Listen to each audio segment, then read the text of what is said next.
Hello, in this video tutorial we will see how to fill the environment assessment card. In this card records details about the environmental setting of the heritage resource that you are recording. To start, click on the environment assessment card and you will open the environment assessment window. The first section of this window is the topography.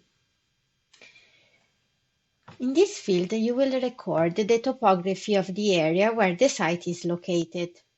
Click on the field and choose the appropriate topography from the drop-down menu that appears.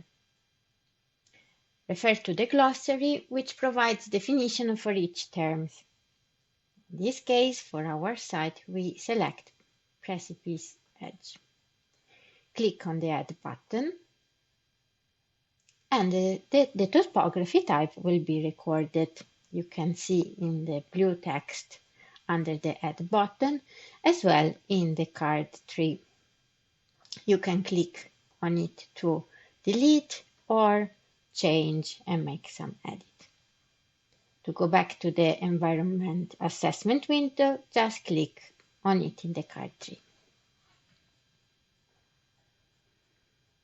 If you feel that your site exists within more than one topographical setting, you can add more than one term.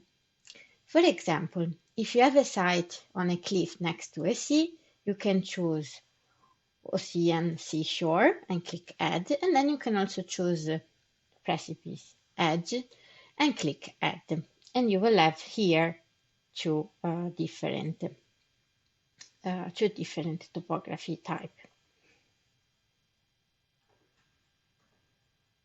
As you can see, but this is only an example and I will delete this entry.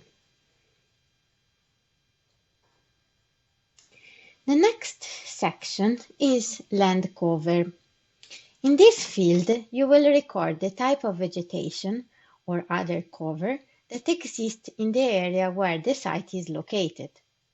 Click on the field and choose the appropriate term from the drop-down menu that appears. As always, refer to the glossary, which provides definitions for each of these terms. In this case, it's bare, we are in the desert. You can also add a land cover assessment date and enter or choose the date on which the assessment was done in person or the date of an imagery used to make this assessment.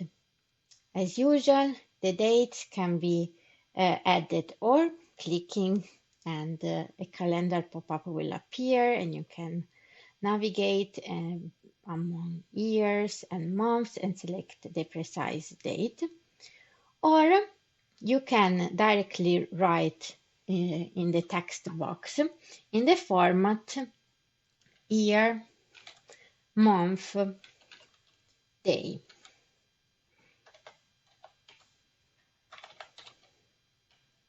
And you can click on Add. Your entry will be visible under the button as well as in the card tree. The next field section, the next section is geology. In this field, you will record the present-day geology of the area in which the site is located. As you can see, there is no fields here. You have to click on the button Add to start to record the geology. When you click on the button Add, as you can see, geology will appear under the button as well as in the card tree. You click on geology, and as you can see, two new sections will appear in this window called geology.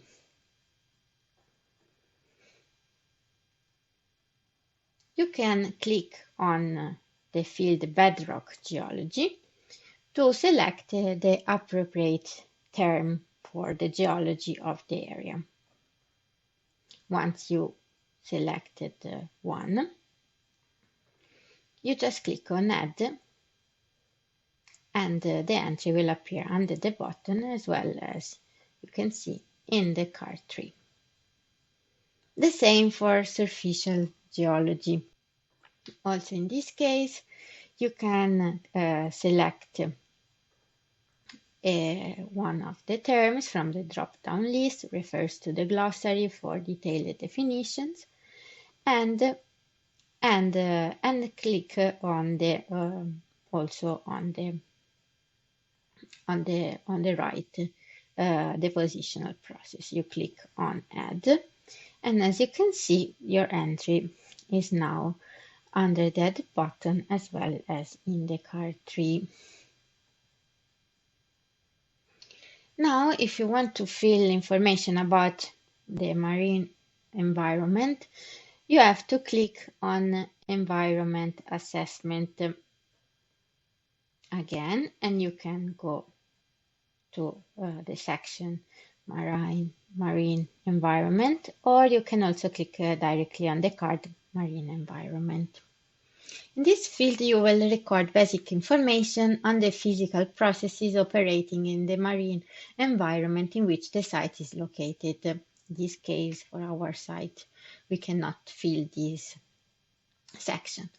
It is advised to complete this field for sites located under the sea and on the coast. There are 3 fields which can be completed. If needed, as usual, consult the glossary for definitions. They are all 3 fields with drop-down list.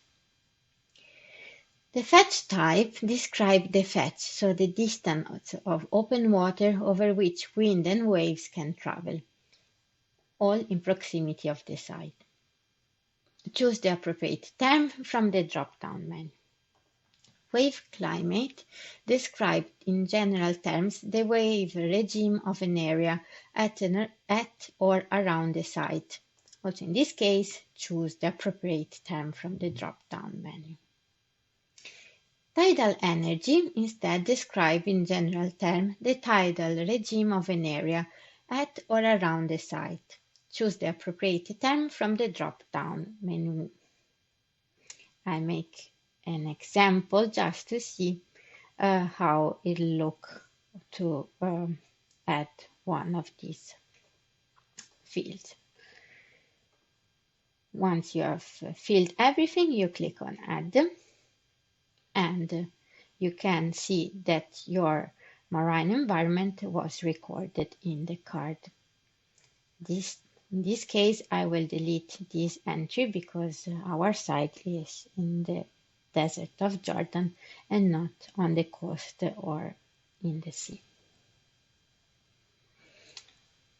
If you click on Environment Assessment, you are again in the window about the environment assessment. You can now fill the last section, that is depth elevation. Here you can fill directly in this window, or you can also click on the card, and you will be able to select here or to entry and record here these informations.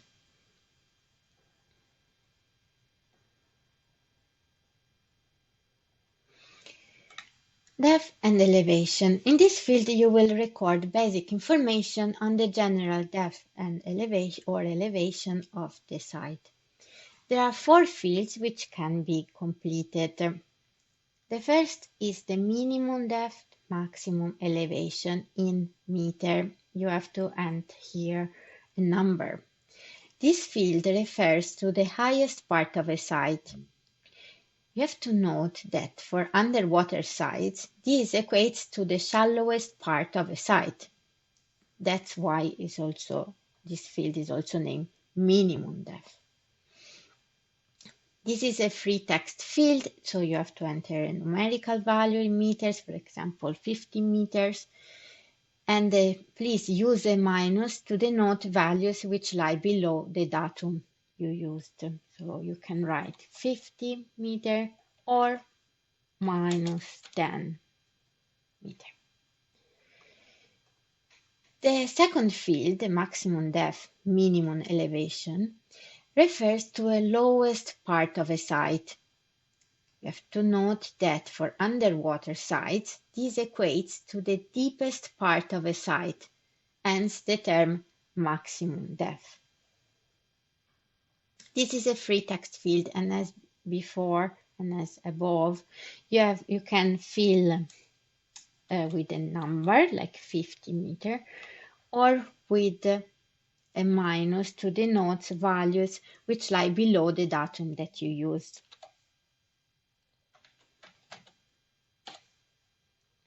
The datum type. This refers to the vertical datum to which the previously entered depth elevations are measured. Choose the right datum from the drop-down menu.